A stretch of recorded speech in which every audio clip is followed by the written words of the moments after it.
vos ennemis pouvaient, ils vous auraient déjà tué. Le seul fait que vous soyez en vie démontre qu'il y a une assistance surnaturelle sur votre destinée qui vous préserve. Donc, n'ayez pas peur du tout. D'accord? Et même, si vous commencez une affaire et qu'elle échoue dans un domaine, ne vous arrêtez pas en disant parce que ça a échoué, je ne vais plus recommencer. Non. Non. Même Dieu lui-même qui a créé l'homme n'a pas réussi du coup. Il a échoué au départ. Les pasteurs n'aiment pas que je dise ça, mais c'est vrai. Quand Adam a échoué dans le jardin d'Éden, c'est Dieu qui l'avait créé. Est-ce que Dieu s'est pendu? Est-ce que Dieu s'est tué? Non. Mais il a dit, ok, si Adam n'a pas marché, je vais revoir ce qui n'a pas marché et je vais ramener le dernier Adam pour restaurer ce qui n'a pas marché. Donc souvent, on a des échecs parce qu'il y a des choses qui n'ont pas été bien ficelées.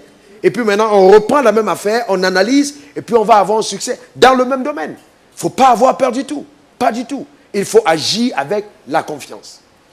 Parce que vous gagnez en expérience quand vous avez une affaire qui n'a pas marché. Moi-même qui vous parle.